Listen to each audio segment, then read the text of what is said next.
Bonjour tout le monde, bonjour Eric et merci pour cette invitation. Je ne parle pas votre belle langue, désolée. Je suis Bernadette Klein, médium et peintre inspirée.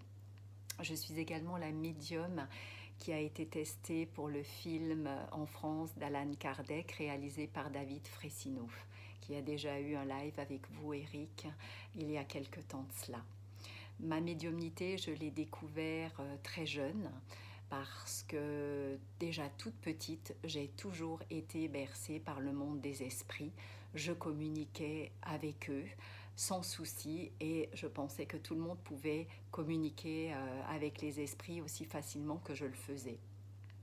J'ai été dans un monde imaginaire avec lequel je m'amusais et que je me suis créé et je pensais qu'il était imaginaire, mais j'ai bien compris plus tard que ce monde-là était bien réel. J'ai été une enfant très solitaire. Très vite, je me suis enfermée ou renfermée en moi et j'ai aussi créé mes petits dessins étant jeune avec de belles petites histoires que je mettais en peinture et ça m'a beaucoup aidée dans cette solitude parce que quelque part, même si je ne comprenais pas ce qui m'arrivait, j'ai bien senti que j'ai été pas mal rejetée par mes petites copines de l'époque parce que je ne ressentais pas forcément le besoin de faire ce qu'elles faisaient ou de sortir de chez moi, de bouger. J'avais vraiment besoin de rester à l'intérieur de moi avec mon monde à moi dans lequel je me sentais évidemment en sécurité. J'ai eu beaucoup de clairvoyance, de flash que je ne comprenais pas forcément. Mais si vous voulez, j'ai été longtemps dans ce monde sans en parler durant des années. Puis est venu le décès de ma mère qui s'est suicidée et elle très vite elle est apparue, elle m'est apparue un soir dans la cuisine et j'ai pu longuement dialoguer avec elle. Donc je la voyais en transparence, me sourire, me parler et ça a été très compliqué cette période-là parce qu'il y a eu énormément de manifestations de l'autre monde et cet autre monde, à un moment donné de ma vie, je l'avais bien repoussé parce que je ne voulais plus dialoguer avec cet autre monde. Je voulais simplement être moi et être comme tout le monde. Donc ça m'a beaucoup posé problème à un moment donné de ma vie. Mais lors de la mort de ma mère, toute cette manifestation est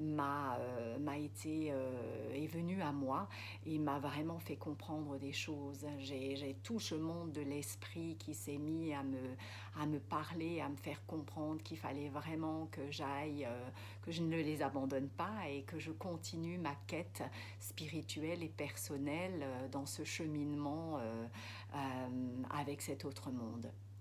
Donc c'est comme ça que j'ai vraiment compris à un moment donné que j'avais beaucoup de clairvoyance et que ma vie était faite pour rentrer en communication avec cet autre monde et puis surtout d'en faire quelque chose. Donc j'ai été en formation dans un collège en Angleterre avec des anciens professeurs qui étaient eux-mêmes médiums mais qui transmettaient cette médiumnité et si vous voulez, j'ai pas eu à l'apprendre, j'ai eu besoin d'apprendre à la cadrer parce qu'elle fusionnait, elle fusionnait énormément et par moments ça me rendait folle parce que je n'arrivais plus à la gérer. Donc j'ai vraiment été guidée par rapport à certains médiums enseignants de ce collège qui m'ont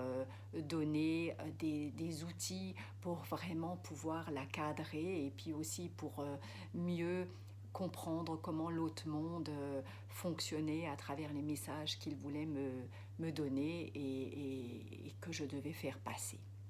Voilà, c'est comme ça que j'ai compris que j'étais vraiment médium et clairvoyante. Bien évidemment, à côté, j'ai travaillé énormément sur moi et ce travail a été a eu un impact considérable sur ma médiumnité parce que le travail et cet apprentissage concernant ma vie spirituelle a donné encore plus de grandeur et je dirais, de subtilité à la médiumnité qui est en moi aujourd'hui, si je peux m'exprimer ainsi.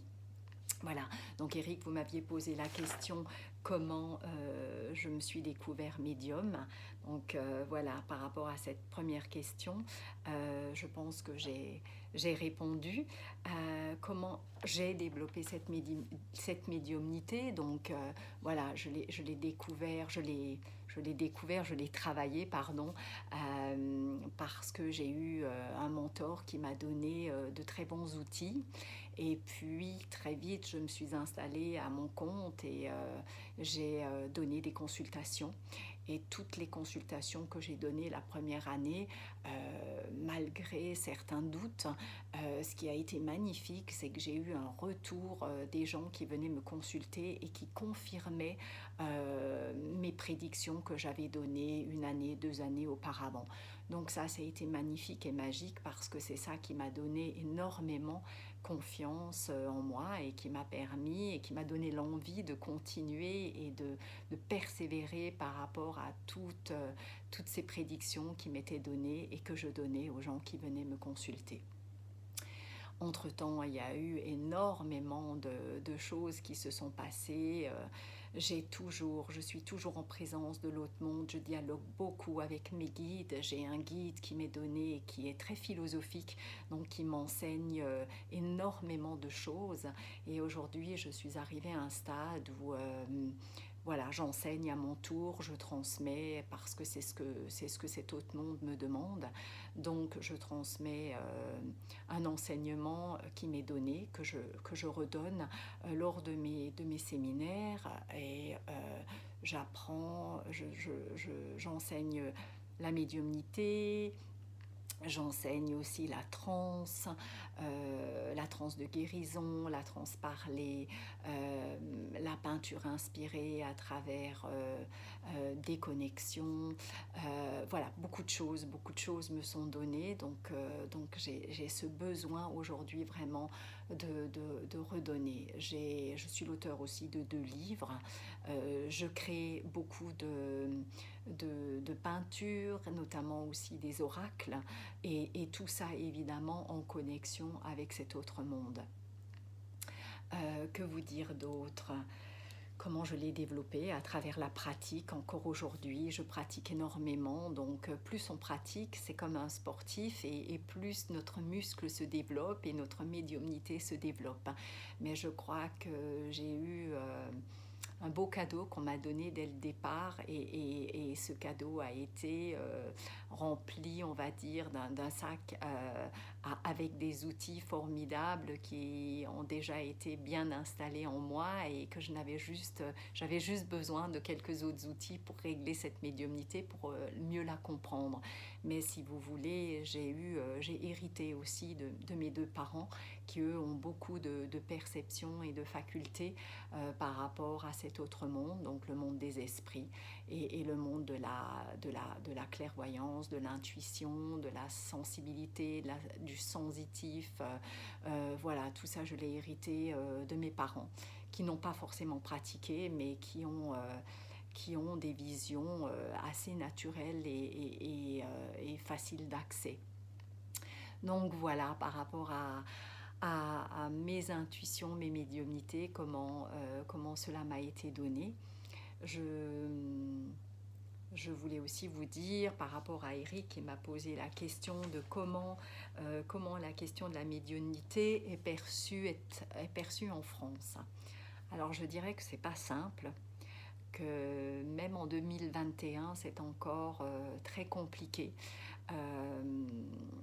Même pour moi, aujourd'hui, par rapport à la société, j'ose beaucoup plus dire que je suis médium, mais j'ai eu beaucoup de soucis et beaucoup de problèmes à le révéler pendant très longtemps parce qu'on est encore un peu regardé comme un être bizarre, fou, ou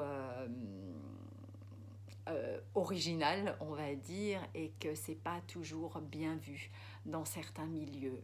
Donc ça a été compliqué à un moment donné de ma vie parce que j'ai cru qu'à un moment donné, évidemment, je pensais que j'étais folle.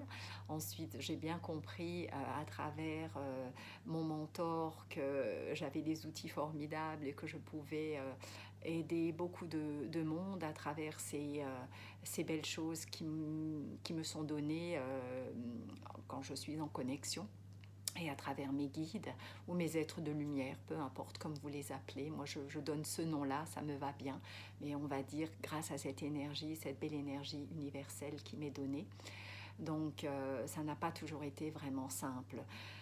En France, c'est encore compliqué. Vraiment, c'est compliqué. Alors, je ne veux pas dire qu'il n'y a pas d'ouverture parce qu'il y a beaucoup, beaucoup de gens aujourd'hui qui ont cette hypersensibilité dans le monde médical. Beaucoup d'infirmières comprennent et voient beaucoup de choses aussi. Il y a beaucoup de personnes qui font les accompagnements lors de personnes en fin de vie. Et toutes ces infirmières ou toutes ces personnes, évidemment, sont des êtres hypersensibles et qui comprennent qu'il y a bien une vie après la mort, qu'il y a cet au-delà, mais on n'en parle pas, on en parle à travers les réseaux aujourd'hui de plus en plus, mais quand même, il y a encore c'est pas encore fluide comme par exemple aux États-Unis ou en Angleterre ou au Canada. Les gens sont beaucoup plus ouverts, même dans les hôpitaux on utilise le magnétisme et la guérison. Donc on pratique, si vous voulez, en France aussi, mais c'est bien souvent dans les hôpitaux cachés. Et puis voilà, les réseaux sociaux, je vois bien qu'il y a beaucoup plus de monde qui ose s'afficher en tant que médium ou guérisseur, mais c'est encore quand même un milieu qui est assez fermé. Voilà, en tout cas, j'ai eu beaucoup plaisir à faire cette vidéo. Merci beaucoup Eric pour vos questions. J'espère que j'ai pu y répondre, que peut-être aussi qu'on aura un jour la chance de se parler de vive voix. En tout cas, voilà, vous avez toutes mes belles pensées via le Brésil, le Portugal, ou peu importe où vous diffuserez cette vidéo. Je vous encourage vivement à travailler votre sensibilité, votre hypersensibilité, votre médiumnité. N'hésitez pas à dialoguer avec cet autre monde qui est bien présent, qui est là et qui n'attend que vous pour pouvoir transmettre des messages à travers vous. Voilà, je suis une passionnée, je vibre dans le cœur et je crois que c'est grâce à ça aussi que cette médiumnité rayonne à travers moi parce qu'elle part du cœur et à travers cette passion pour vous enseigner au mieux ce que l'on me donne. Voilà, merci Eric, merci à vous tous qui écoutez cette vidéo et peut-être au plaisir de vous rencontrer un jour. Au revoir, merci.